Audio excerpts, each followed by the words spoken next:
special report live from Manor Farm. Recently, there has been a rather startling upset in England's countryside.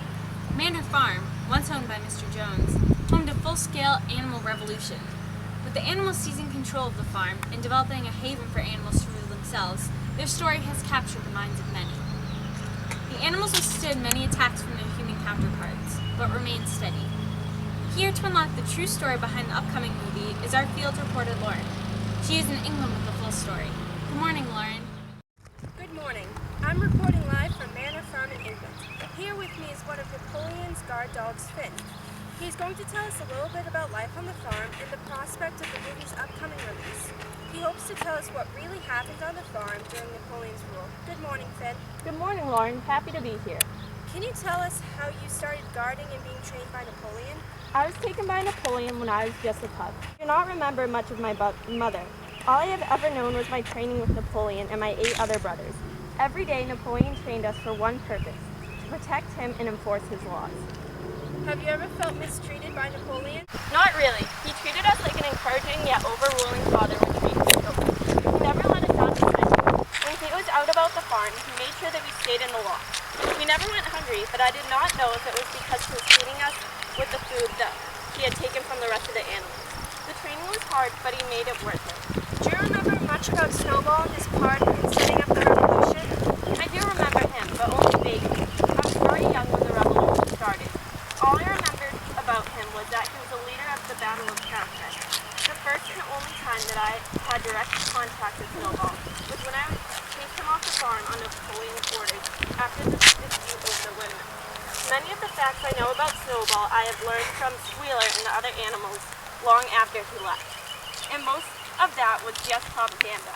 You know, I know for a fact that he was instrumental in the planning and carrying out of the revolution. Do you like Napoleon, or would you have rather had another animal in charge?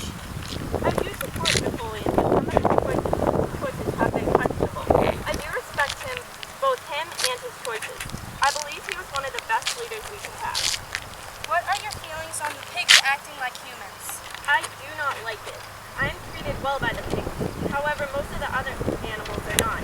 I was not taught to read, but I know that the pigs have begun to change rules when I listened in on one of their meetings while I was guarding them. Some of the animals got whipped by the pigs. And that wasn't what our farm was originally about. I think my biggest fear for the farm is that we will become run by humans. Are you implying that you are scared for the future of Manor Farm? Yes, I guess so. Wouldn't you be if all those changes were made? I guess I would. What was your opinion on the book, Lauren? The book was very fast-paced and captivating. When thought about as a fantasy, I enjoyed the book very much. However, when I realized your story was true, Finn, I could appreciate the lessons hidden in the book. By the end of the book, the pigs had grown into something so humane they could not even be considered pigs. Besides the obvious moral of the story, that you might end up back where you started, there are many other important lessons that can help us answer questions in our own lives. Not only was the book a great story to read, it also holds a large amount of wisdom in its pages that we can learn from. What about you, Jaclyn? I enjoyed the book. It had a good flow to it, so I could read it pretty fast. After Snowball got chased off the farm, I thought it got pretty interesting. I mean, the rules completely changed. Snowball and Squealer became like tyrants. Everyone lived in fear, just like they did when humans ruled the farm. In all honesty, I started to feel bad for the animals that weren't pigs or dogs. The chickens were abused. When Boxer got sent away, I was really sad. I thought that Napoleon was above this. Alright, enough of my opinion. Back to you, Lauren. Alright, now Finn, what was it like to have a movie and a book based on your life? It was very interesting. I was interviewed a lot about my life, kind of like this interview. At one point, the author of the book wanted to follow me around for a day just to see what my life was like. He also did this with Napoleon. They wanted me to be a part of the casting of the movie. We obviously didn't bring Snowball back, but most of the animals on the farm were in the movie. Can you tell us the story of Animal Farm from your point of view? I was born after the Battle of Cowshed, so I never lived during the time of human power. Right after I was born, I was taken by Napoleon and trained to be a guard dog. While training occurred, Napoleon taught us to hate Snowball. So, when Napoleon and Snowball disagreed, Napoleon got angry. We were waiting outside of the barn where they were having the meeting. He said that he didn't care how, but he wanted Snowball off of his farm. So that's what we did. After Snowball was off the farm, we continued to follow orders from Napoleon, whether that was hurting other animals or not. I feel bad for the other animals, but at the same time, I cannot disobey Napoleon. If I disobey him, bad things will happen to me. Interesting.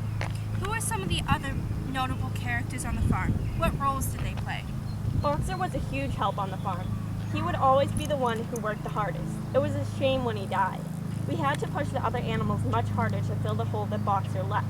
Squealer was the main source of propaganda on the farm. However, in all of his wanderings, he never tried to play his mind games on me or my brothers. Yes, I think Boxer was an audience favorite. What are your closing thoughts on the books? What lessons and symbols does it hold for us today? I thought the book accurately represented our lives on Animal Farm. I've seen previews of the trailer and it looks very accurate as well.